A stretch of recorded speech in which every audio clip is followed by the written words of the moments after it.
আলহামদুলিল্লাহি রাব্বিল আলামিন ওয়াসসালাতু ওয়াসসালামু আলা আশরাফিল আম্বিয়া ওয়াল মুরসালিন আম্মা বা'দ। কত মানুষ আছে যারা নিয়মিত তাহাজ্জুদ পড়তেন, কিন্তু তার মাঝে উদাসীনতা আসলো। সে নিজেকে বলল, আজকে তাহাজ্জুদ পড়তে মন চাচ্ছে না, আজকে কিয়ামুল লাইল থাকুক। এরপর তার এভাবে নিয়মিত তাহাজ্জুদ বাদ যেতে লাগলো।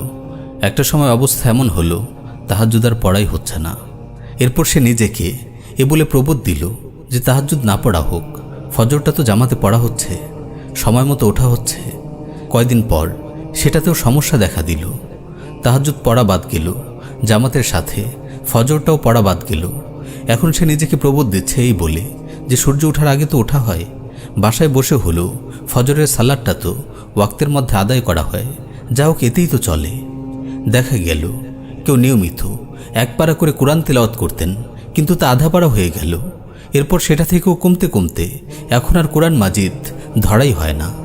কেউ নফল সাওম আদায় করত নিয়মিত, কিন্তু দিনের উপর আমলের প্রতি তার উদাসীনতা এসে গেল, অলসতা এসে গেল, শিথিলতা বৃদ্ধি পেল। এখন আর সে নফল সাওম পালন করে না। দিনের আমলের প্রতি এমন উদাসীনতা আমাদের পতনের কারণ। নাউযুবিল্লাহি মিন যালিক।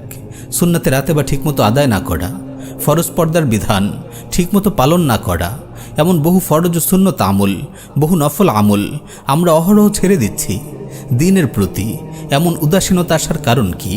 প্রিয় ভাই আমার, আমাদের এরকম উদাসীনতার পেছনে কারণ হচ্ছে নফসের ধোঁকা ও শয়তান।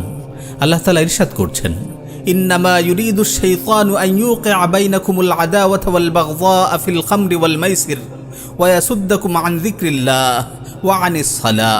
শয়তান তো চায় মদ জুয়ার মাধ্যমে তোমাদের পরস্পরের মাঝে শত্রুতা ও বিদ্বেষ সঞ্চারিত করে দিতে, আল্লাহর স্মরণ ও নামাজ থেকে তোমাদেরকে বিরত রাখতে।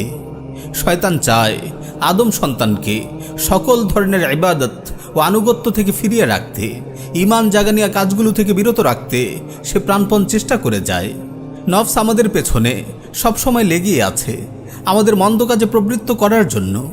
যেমন ইউসুফ আলাইহিস সালাতু ওয়াস সালাম বলেছেন, রাব্বুল আলামিন সেই উক্তি তুলে ধরেছেন কোরআনে, ইন্নান নাফসা লাআম্মারাতুম বিসসু ইল্লা মা রাহিমা রাব্বি।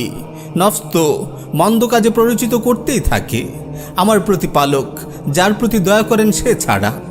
দিনের উপর আমল করার প্রতি উদাসীনতার আরেকটি কারণ হলো দিনে সাহচর্য থেকে দূরে থাকা। আবু সাঈদ খুদরি রাদিয়াল্লাহু তাআলা আনহু বর্ণনা করেন, রাসূল সাল্লাল্লাহু আলাইহি ওয়াসাল্লাম ইরশাদ করেন, লা তুসাহিব ইল্লা মুমিনা ওয়া লা ইয়াকুল তাআমাকা ইল্লা তাকিয়্যুন। মুমিন ব্যতীত কারোর সাথে মিশবে না, তোমার খাবার কেবল যেন একজন মুত্তাকী ভক্ষণ করে। তোমার বন্ধু বানাবে কেবল দিনের উপর অটল থাকা ব্যক্তিদের ও নেক ব্যক্তিদের। কাফিরদের সাথে ও মুনাফিকদের সাথে তো মিশবেই না, বরং বদকার মুসলিমদের সাথেও না, কারণ বদকাররা তোমাকে নাফরমানের দিকে ঠেলে দেবে, আর নেককার লোকেরা তোমাকে আল্লাহর দিকে আরও এগিয়ে দেবে, তোমাকে তোমার কাঙ্ক্ষিত গন্তব্যের দিকে আরও অগ্রসর করে দেবে। হাসান আল বসরি রাহিমাহুল্লাহ বলেন, আমার কাছে আমার দিনী ভাইয়েরা পরিবারের চেয়ে বেশি প্রিয়, কারণ পরিবার দুনিয়ার কথা স্মরণ করিয়ে দেয়, আর ভাইয়েরা আখিরাতের কথা স্মরণ করায়। আজকাল দিনে আমলের উদাসীনতার অন্যতম কারণ হচ্ছে সোশ্যাল মিডিয়া। সোশ্যাল মিডিয়ার অহেতুক ব্যবহার, অবিরত স্ক্রলিং করে যাওয়া, ঘন্টার পর ঘন্টা বিভিন্ন চরিত্র বিনষ্টকারী ভিডিও দেখা, শেয়ার দেয়া, এগুলো তো কেবল নিজের ঈমানি অবস্থাকে দুর্বল করে না, বরং অশ্লীলতা ও বেহায়াপনাকে আরও বেশি উচ্চকিত করে। একজন মুমিন অশ্লীলতা ছড়াতে পারে, এটা তো ভাবাই যায় না। রাসূল সাল্লাল্লাহু আলাইহি ওয়াসাল্লাম ইরশাদ করেন, তাইসা আব্দুদ দিনার তাইসা আব্দুদ দিরহাম। ধ্বংস হোক দিনারের গোলাম, ধ্বংস হোক দিরহামের গোলাম। এমন ব্যক্তির চিন্তা জুড়ে থাকে সম্পদ উপার্জন করা, দুনিয়া উপার্জন করা, এটাই তার জন্য সর্বোচ্চ বিষয় হয়ে থাকে। তার প্রথম ও শেষ টার্গেট থাকে এটাই। এমন ব্যক্তির পরিণতি হবে ধ্বংস ও লাঞ্ছনা। যেমন রাসূল সাল্লাল্লাহু আলাইহি ওয়াসাল্লাম বদদুয়া করেছেন, তাইসা ওয়ান্তাকাসা। আর সৌভাগ্যবান হলো সেই ব্যক্তি যে দিনের উপর আমল করে। যেমন হাদিসে রাসূল সাল্লাল্লাহু আলাইহি ওয়াসাল্লাম বলেছেন, তুবা লিআবদিন আখিযিন বিইনানি ফারাসিহি ফি সাবিলিল্লাহ আশআসা রাসুহু মুগবাররাতিন কাদামা। ওই বান্দার জন্য সুসংবাদ যে আল্লাহর পথে নিজের ঘোড়ার লাগাম ধরে যুদ্ধরত, যার মাথার কেশ এলোমেলো, যার পদযুগল ধুলিমলিন। প্রিয় ভাই, মানুষের ধন সম্পদের লোভ মানুষকে আমল থেকে দূরে সরায়। যদি কেউ তার সম্পদ বাজেয়াপ্ত হওয়ার ভয় রাখে, সে আল্লাহর রাহে জিহাদ করতে পারে না। যদি তার সম্পদ উপার্জনের প্রবল লিপ্সা থাকে, সে আমলে সময় দিতে পারে না। সম্পদ উপার্জন করতে গিয়ে ন্যূনতম 5 ওয়াক্ত ফরজ সালাতও সে আদায় করতে পারে না। তার জীবনটাই সম্পদের পেছনে ব্যয় হয়ে যায়। প্রিয় ভাই আমার, আপনার বয়স এখন 20, 25 কিংবা 30, কিন্তু তবুও আপনি নিজেকে এখনও আমলে আমলে প্রস্তুত করছেন না। আপনার ধারণা এখনও সময় আছে।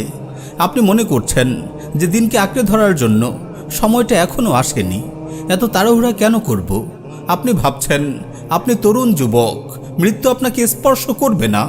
কিন্তু না, এই চিন্তা একেবারেই ভুল, তা আপনি নিজেও জানেন। তাই আপনাকে বলবো, আসুন, মৃত্যু খুবই নিকটে, আমি তা জানি। এবার আমার এই জানাটা আমার অন্তরে প্রসারিত করি। অন্তর হয়তো মানতে চাইবে না, তবে আমি কিছুক্ষণের জন্য চোখ বন্ধ করি, মনে মনে নিজেকে কবরে কল্পনা করি। এভাবে নিজেকে মানসিকভাবে আমলের জন্য প্রস্তুত করি।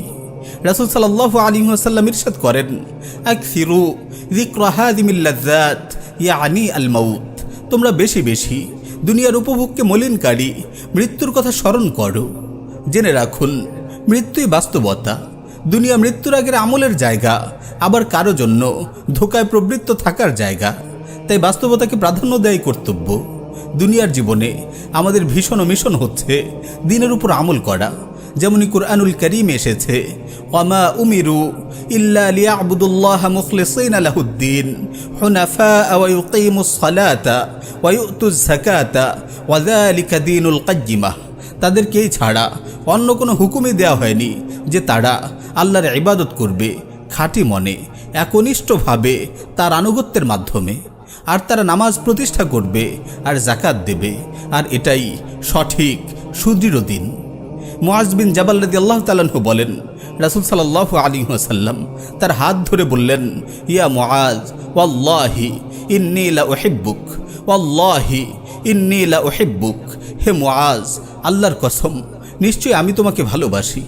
আল্লাহর কসম, নিশ্চয়ই আমি তোমাকে ভালোবাসি। এরপর বললেন, হে মুআজ, আমি তোমাকে ওসিয়ত করছি, এই নির্দেশ করছি যে প্রত্যেক সালাতের পরে তুমি সব সময় এই দোয়া পড়বে, কখনো এই দোয়া ছাড়বে না। দোয়াটি হলো, আল্লাহুম্মা আইন্নি আলা যিকরিক ওয়া শুকরিক ওয়া হুসনি ইবাদাতিক। হে আল্লাহ, আমাকে আপনার জিকির করতে, আপনার কৃতজ্ঞতা আদায় করতে, আপনার উত্তম ইবাদত করতে সাহায্য করুন। অতঃপর মুআজ বিন জাবাল রাদিয়াল্লাহু তাআলা আনহু সারা জীবন এই আমল করেছেন। তারপর তার ছাত্র তাবেঈ আব্দুর রহমান সুনাবি রাহিমাহুল্লাহকে এই দোয়া করার ওসিয়ত করেছেন। সুনাবি রাহিমাহুল্লাহ আবু আব্দুর রহমান হুবুলিকে এই দোয়া করার ওসিয়ত করেছেন। ভাই আমার, এই দোয়া আপনি প্রত্যেক সালাতের পরে করুন। যখনই অন্তরে আমলের প্রতি উদাসীনতা সৃষ্টি হয়, তখনই দোয়া করুন, আল্লাহর কাছে আশ্রয় চান, দোয়া করতে থাকুন, আমল করতে থাকুন। আমলের সাথে আমল জুড়ে দিয়ে জীবনকে আমলময় করুন। আল্লাহ আমাদের সবাইকে দিনের উপর আমল করার ক্ষেত্রে উদাসীনতা মুক্ত রাখুন, শিথিলতা ও অলসতা মুক্ত রাখুন। আমাদেরকে যথোচিত আমল করার, বেশি বেশি ন্যাক অর্জন করার তৌফিক দান করুন। আমিন ইয়া রাব্বাল আলামিন।